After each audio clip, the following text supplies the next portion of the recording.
Sebelum mulai video ini, gue akan kasih dua nama bintang NBA yang hebat banget. Pertama yaitu Kevin Durant, kedua Rudy Gobert. Coba kalian pikirkan, apa kelebihan dari dua pemain ini? Kevin Durant adalah salah satu pencetak angka terhebat di NBA dari dulu sampai sekarang. Bisa shooting, dribble, cepat. Ya sangat unstoppable juga karena tingginya 211 cm, setinggi center-center NBA. Kalau Rudy Gobert, well, dia adalah monster defense, di mana ia menang 3 kali Defensive Player of the Year. Gobert juga berbadan besar, kekar, cepat, sangat hebat dalam blok. Maklum karena tingginya 216 cm. Tapi coba kalian bayangin, gimana kalau skill dua pemain ini digabung jadi satu pemain yang sama, bisa shoot, dribble, cepat, sekaligus bisa sangat hebat dalam hal defense. Sepertinya nggak masuk akal. Namun pemain ini benar-benar ada. Dan musim depan ia akan masuk NBA. Bahkan semua tim NBA rela jadi cupu buat dapetin bocah ini. Sebelum lanjut, jangan lupa like dan subscribe ya. Simak ulasan berikut ini. Namanya adalah Victor Wembanyama, panggilannya Wemby. Ia lahir 4 Januari 2004. Wemby dikatakan sebagai prospek NBA atau calon pemain NBA terhebat sejak LeBron James. Itu artinya ia adalah prospek NBA terhebat sejak 20 tahun lalu. Bahkan beberapa scouts bilang ia lebih hebat dari LeBron James. Ada scouts yang berkata skill defense-nya seperti Rudy Gobert, sekaligus punya skill offense seperti Porzingis, dan skill mengumpan layaknya Nikola Jokic. Ia lahir di negara Prancis sama seperti Rudy Gobert. Usianya sekarang 18 tahun. Ia berposisi power forward dan tingginya adalah 223 cm dengan wingspan mencapai 244 cm. Jadi kalau ia masuk NBA musim depan, ia akan menjadi pemain NBA tertinggi kedua, hanya di bawah Taco Fall dengan 229 cm. Wembanyama juga sangat hebat menembak, tak hanya 2 angka, namun 3 angka juga. Ia juga punya skill dribbling layaknya point guard. Dia tak seperti pemain-pemain tinggi lainnya yang biasanya lambat dan kaku. Wemby berketurunan Prancis dan Republik Demokratik Kongo. Ayahnya seorang atlet lompat jauh. Ibu dan kakak perempuannya juga seorang pemain basket, sehingga sejak usia 4 atau 5 tahun, ia sudah mulai bermain basket. Ia pun dimasukkan ke klub Nanterre 92, klub basket negara Prancis saat masih kecil. Ibunya tidak memperbolehkannya bermain membela tim basket Eropa terkenal seperti Barcelona. Namun pada 2018, ia sempat dipinjamkan ke tim Barcelona untuk turnamen U14 Copa del Rey Spanyol dan membawa tim itu juara 3. 2019, ia membela tim nasional basket negara Prancis di FIBA U16 European Championship. Ia mencatatkan 9 poin per game, 9,6 rebounds per game, dan 5,3 blocks per game. Nomor 1 dalam perolehan blok tiap game di turnamen itu. Ia membawa Prancis mendapatkan medali perak di turnamen itu.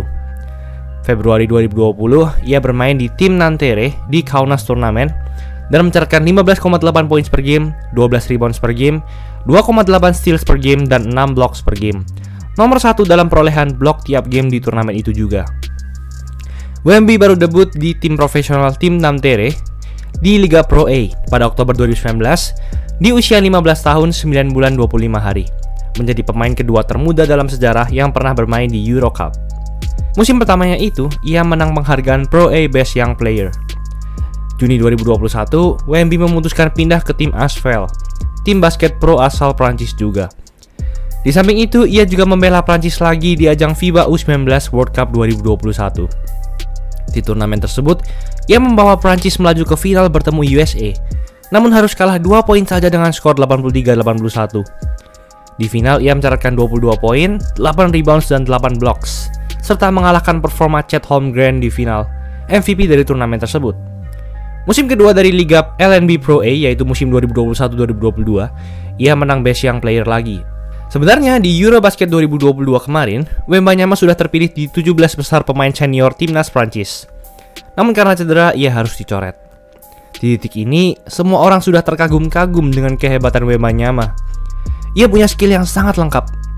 Tak heran ia dikatai prospek terhebat sejak LeBron James, atau mungkin saja bisa lebih hebat dari LeBron James nantinya. Siapa yang tahu?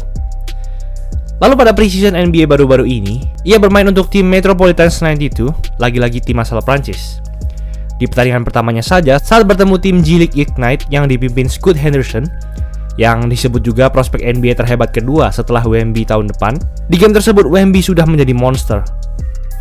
Meskipun timnya kalah, namun Wemby melakukan ini.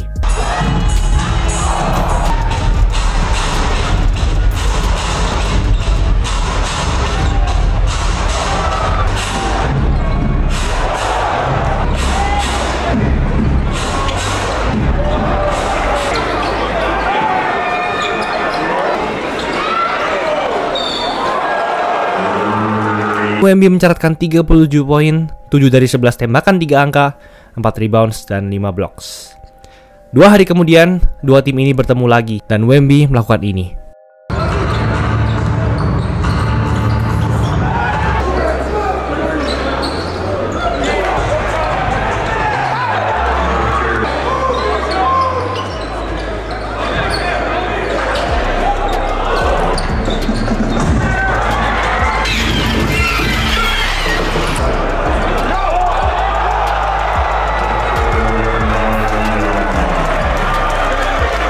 Dan Wemby mencatatkan 36 poin dan 11 rebounds. Performanya ini membuat banyak NBA meliputnya. Bahkan LeBron James sampai memujinya dengan berkata, banyak unicorn NBA yang bermunculan beberapa tahun terakhir. Namun, ia lebih seperti alien. Tapi ada pernyataan kontroversial yang diluncurkan Wemby kepada Scoot Henderson. Wemby berkata, dia adalah pemain yang sangat hebat. Kalau aku tak pernah lahir, dia pasti jadi nomor 1. Banyak orang berkata ini menunjukkan rasa confidence dalam dirinya. Tapi banyak juga yang berkata Wemby sombong. Jadi menarik buat dilihat tahun depan bagaimana persaingan dua pemain hebat ini. Persaingan ini juga mengingatkan kita akan persaingan Zion Williamson dan Ja Morant pada NBA Draft 2019 kemarin. Meskipun Zion lebih hype saat sebelum draft, namun kalau dilihat sekarang, Ja Morant sepertinya yang menang di persaingan ini karena Zion selalu berkutat dengan cedera dalam satu musim terakhir. Wemby juga terlihat mencetak poin dari transisi. Padahal jarang sekali kita melihat pemain tinggi yang bisa lari cepat mengimbangi para guards saat transisi. Kalau kita mencari calon pemain hebat tinggi yang bisa dribble dan lain-lain seperti Wembanyama, kita harus kembali ke 53 tahun yang lalu, yaitu saat Leo Alcindor, aka Kareem Abdul-Jabbar, masuk ke NBA.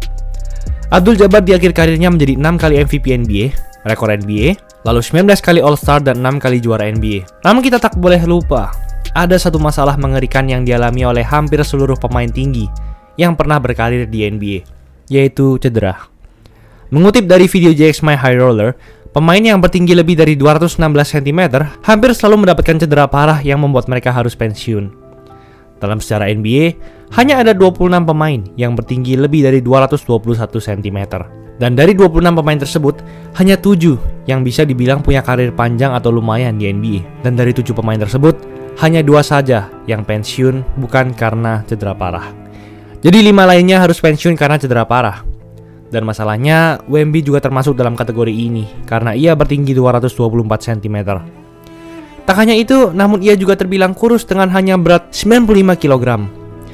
Kalau ia tidak bulking, maka ia akan mudah tergeser bila ditabrak oleh musuhnya yang bisa membuatnya cedera. Kita baru saja melihatnya terjadi pada Chet Holmgren yang saat bertanding ditabrak LeBron. Chet terkena cedera lutut yang membutuhkan operasi dan harus menepi 1 musim penuh. Pemain hebat terakhir yang termirip dengan Wembanyama hanya 2, yaitu Porzingis dan Yao Ming.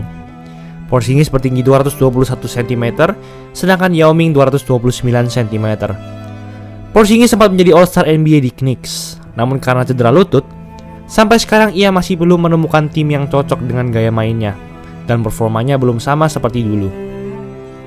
Sedangkan Yao Ming memang jauh lebih hebat, di mana ia selalu masuk All-Star. Namun kita tahu bahwa di pertengahan hingga akhir karirnya, ia selalu berkutat dengan cedera lutut. Bahkan cedera itulah yang memaksanya harus pensiun setelah hanya bermain 8 musim saja di NBA. Terbilang sedikit bagi pemain hebat selevelnya. Jadi kita tak pernah tahu, meskipun sekarang terlihat Wemby sangat hebat dan mungkin prospek terhebat sepanjang masa, namun masalah cedera tentu akan selalu menghantui pemain-pemain sepertinya. Itulah ulasan mengenai episode kali ini. Yo guys, buat kalian yang mau cari-cari jersey basket, langsung aja cek sosmed @easysportswear.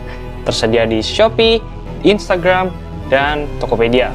Kuy, buruan diserbu. Jangan lupa like, komen, dan subscribe agar channel ini bisa berkembang dan menghasilkan video menarik lainnya. Thanks for watching, I'll see you in the next video.